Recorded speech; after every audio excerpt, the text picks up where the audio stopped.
Lights up on the interior of a young girl's bedroom. There's a desk and a chair set up, along with a bed.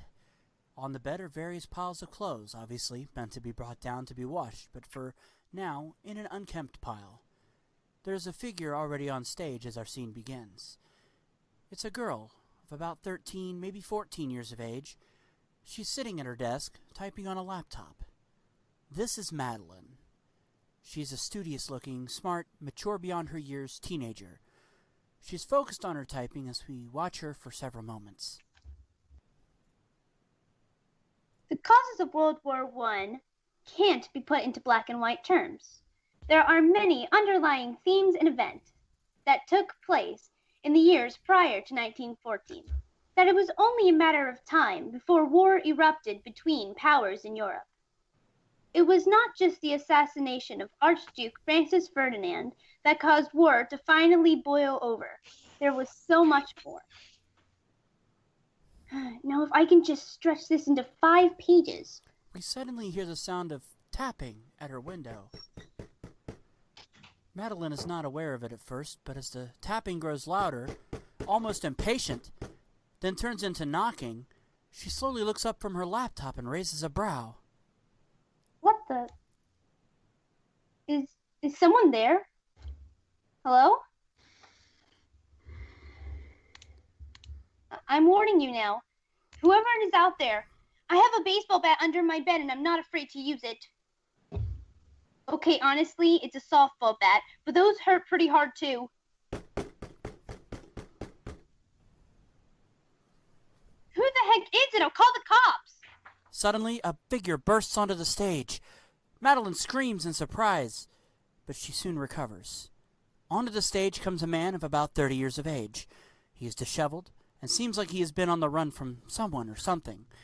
He stares at her for several moments. Then, he smiles calmly. Madeline, hey sis. Long time no see. Daniel? Daniel! Oh gosh, you scared the hell out of me.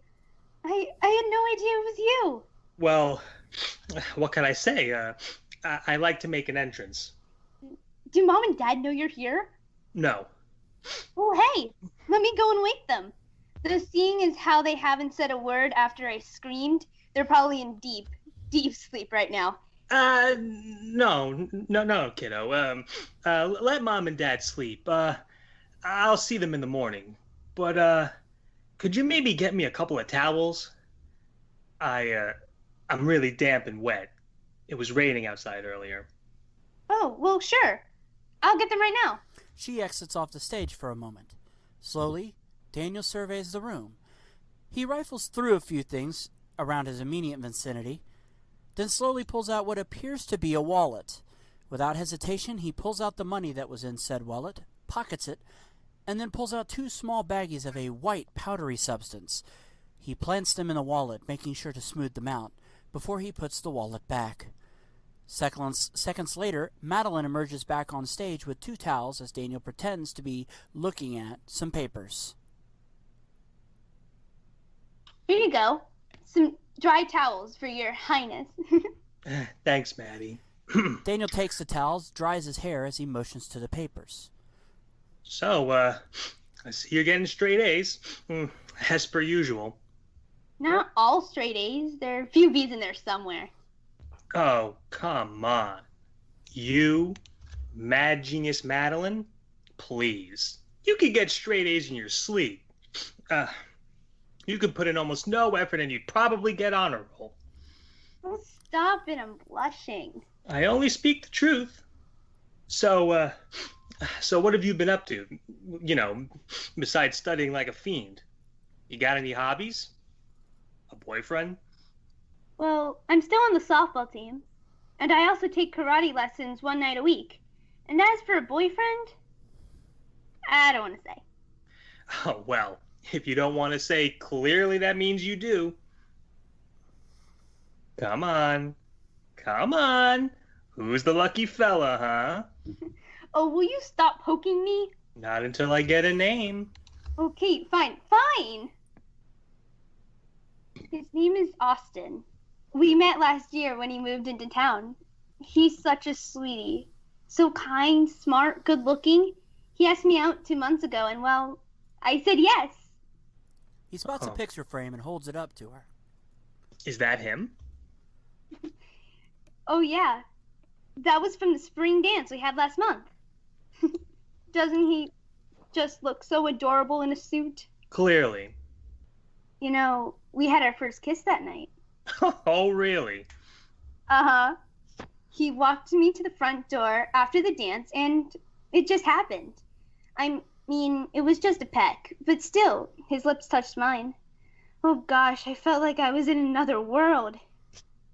It kind of killed the moment when Dad opened the door in his ratty old bathrobe and said, "Well, champ, you got her home 10 minutes early. I approve." But it was a great night, nonetheless. Well, that's Dad for you. Always coming in at just the right moment. Throughout the scene, Daniel has been exhibiting junkie-like signs, sniffing, scratching his arms, etc. It has been just subtle enough for Madeline not to notice, but she now seems aware of it. Hey, so are you okay? What do you mean? I mean, you keep sniffing a lot and rubbing your arms. Oh gosh, you're not catching a cold, are you?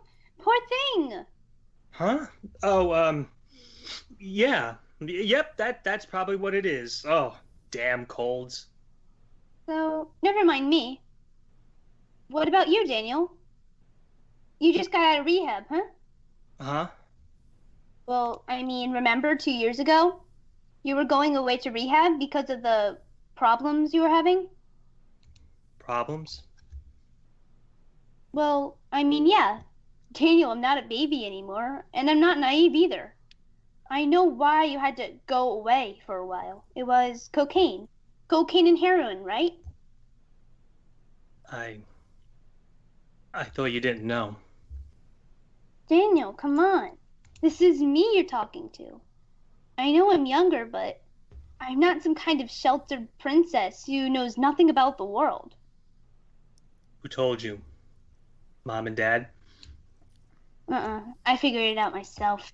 Mom and Dad insisted you were going away with friends to get this, a camp. A camp? They told you I was going to a camp? Yeah, can you believe it? They really thought I'd believe for 1 second that you, a grown man, would be going to an adult camp. Kids go to camp, not adults. Everyone knows that.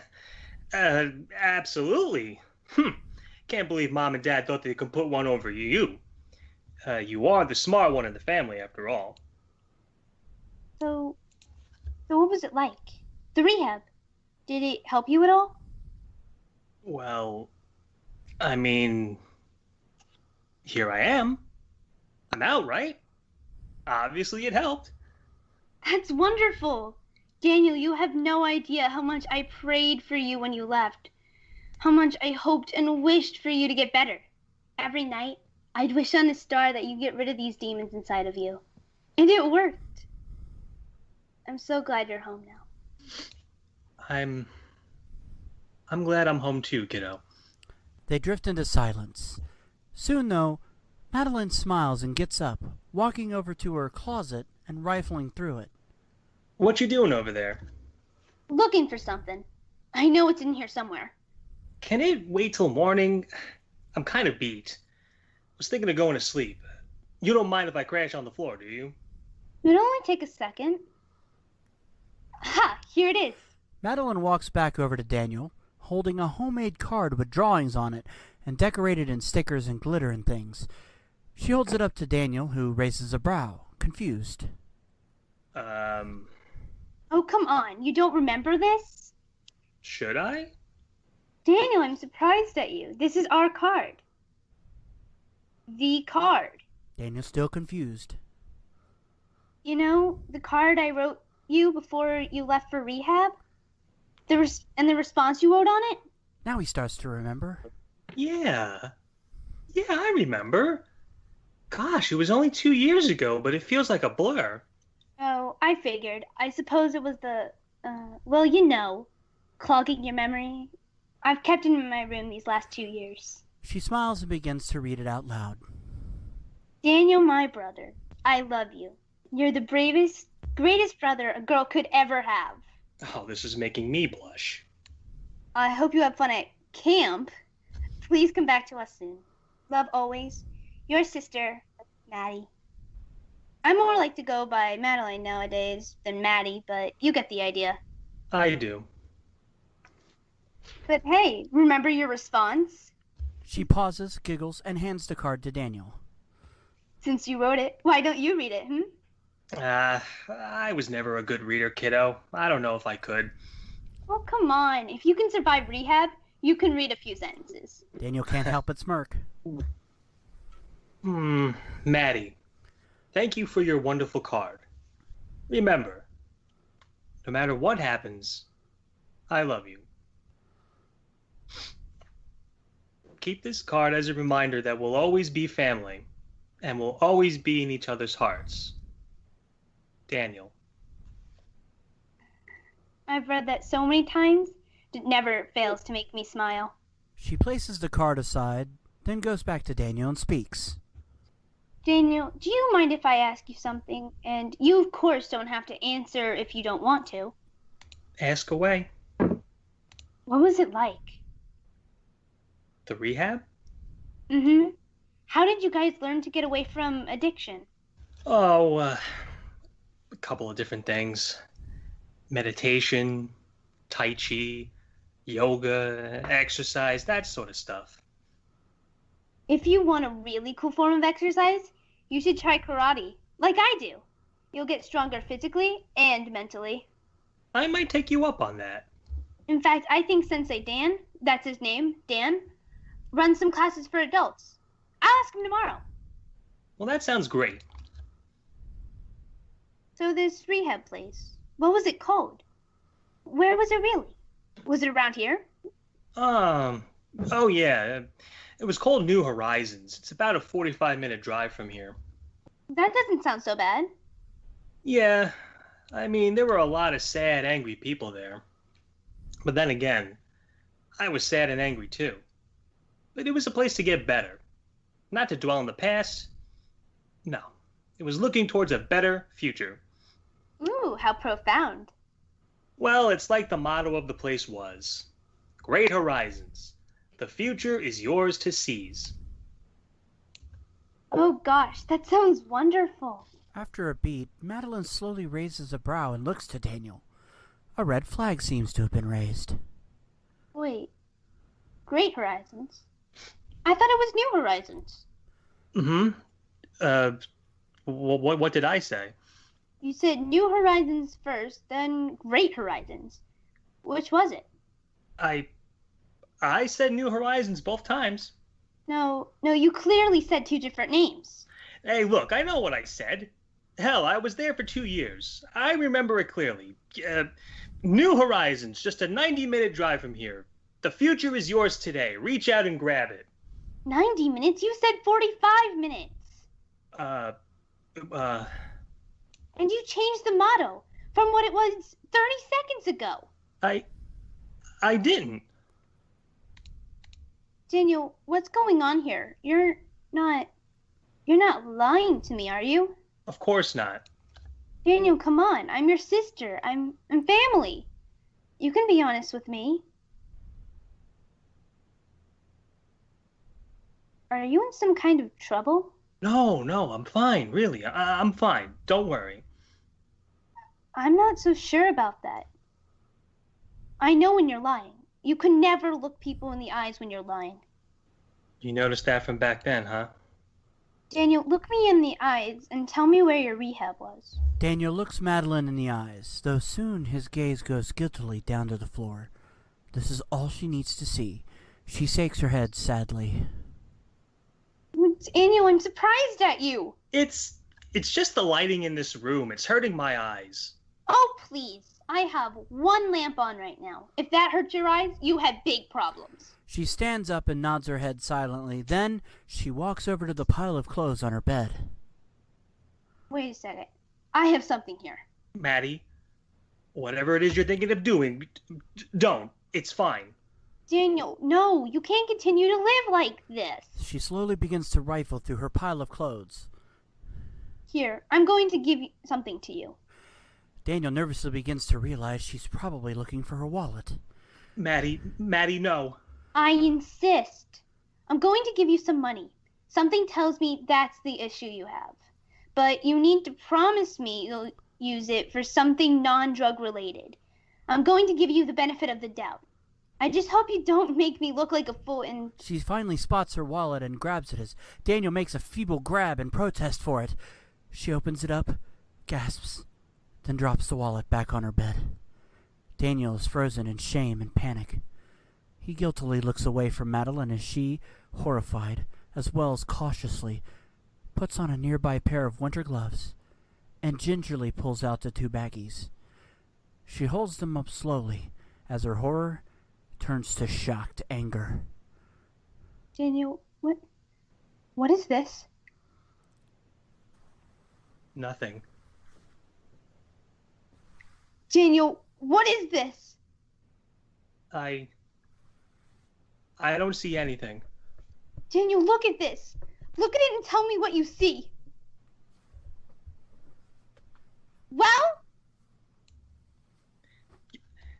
Sugar. Just bags of sugar. Don't treat me like I'm a moron. I know what this is.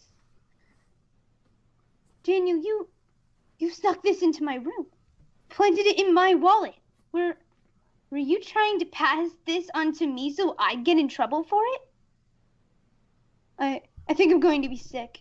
That was your plan, wasn't it? Maddie, please let me explain. What is there to explain? Did you think I'd be so naive and so dumb I wouldn't notice money gone and this in my wallet? I don't even care about the money. I'd gladly give you money if you needed it. But you have the nerve to plant drugs on me. What if Mom and Dad spotted it? Or a policeman? How would I even begin to explain this? It was only going to be for a few days. I was hoping to keep you from your wallet until then. Then I would have taken them back.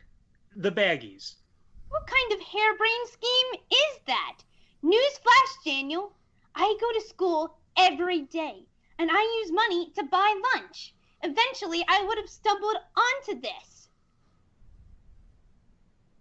I can't believe what I'm hearing. It's like a punch to the gut. What else have you lied about? What else have you... She pauses, and now she has another horrifying thought. She whirls around and faces Daniel. Did you graduate from the rehab center? Or did you escape from it? Maddie, please. Please calm down. Did you graduate from the rehab? Or did you escape? I want the truth! The truth! A long, ominous pause. Daniel seems to be trying to formulate some kind of concocted story, but he can't think of one. Madeline remains steadfast, staring him down. Daniel finally backs up a step, then lowered his head. Escaped. What? I escaped. Okay, I escaped. Are you happy now? I couldn't stand being in that place. I was a prisoner. No matter how clean I insisted I was, they wouldn't let me leave. I wasn't ready yet. I had to leave. I had to. God, is this like harboring a fugitive? Will Mom and Dad get in trouble for you being here? Of course not. Maddie, Shut up! Just shut up! I don't want to hear any more of your crap. You've been lying this whole time to me. What's to stop you from lying more? She frowns and rushes over to her window, opens it, and tosses the baggies out into the night. Daniel is horrified, but he catches himself from making any loud noises. No! No! He rushes to the window and looks out, then turns to Madeline. You idiot! You stupid freaking idiot! What the hell did you do? I needed that! Daniel, those drugs made you into a monster. A shell of yourself. And I don't like it.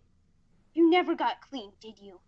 You relapsed or something, didn't you? Lower your voice. I'm not going to lower anything. I'll talk as loud as I want. Daniel, you need help. You need to go back to rehab. I'm sorry it sucked for you, But you just can't leave. You need to get clean. Clean! Well, maybe I don't want to get clean. Maybe I just want to live my life on my terms. You ever think of that? Those drugs, they're the only thing that make me feel remotely okay. I don't feel pain or anxiety when I use them. I feel good. Daniel, doesn't your health and happiness mean anything to you? Doesn't Mom and Dad mean anything to you? She holds up the card from before to him sadly. Doesn't this us mean anything? Your own sister. Daniel eyes Madeline up and down. Soon, due to her throwing the baggies out, Daniel's face hardens, and a look of anger, even hatred, etches in. He grabs the card, looks at Madeline, and proceeds to rip it to pieces. Madeline gasps in disbelief. No! You see this? This doesn't mean shit to me. He scatters the pieces to the floor. Daniel, why? You think I gave a damn about this stupid thing? I only wrote what I wrote to shut you the hell up. It was a stupid, sappy, babyish letter written by a stupid, sappy, babyish person. You wanted the truth? There's the truth. You don't like it? Well then, tough. You're a teenager now. You need to learn a life lesson, kiddo. Sometimes, life isn't all sunshine and lollipops. It's not a damn fairy tale. In fact, dare I say it, life sucks.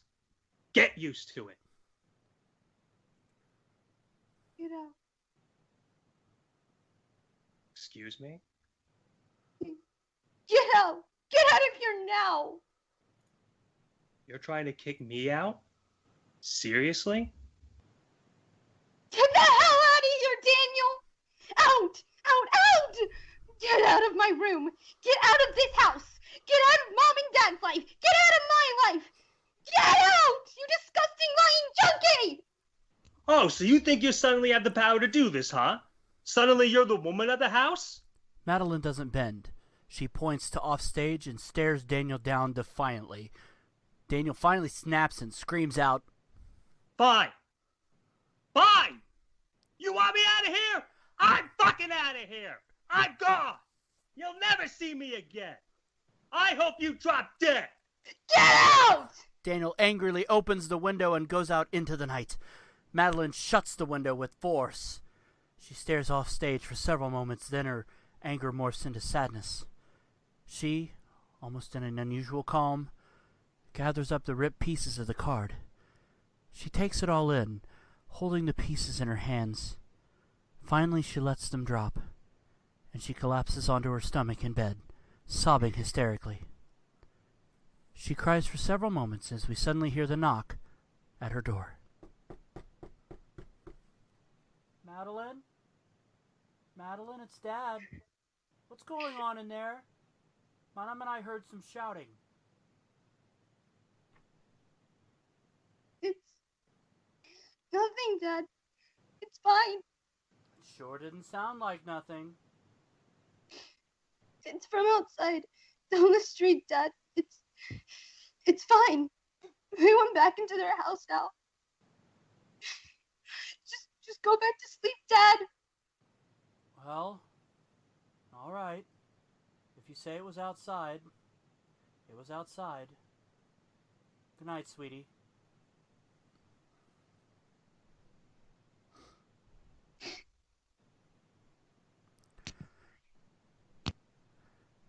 Madeline slowly picks up a piece of the card that landed on her bed, gazes at it sadly, then again she lets it drop from her hand, and she goes back to silently sobbing herself as the lights slowly fade to black.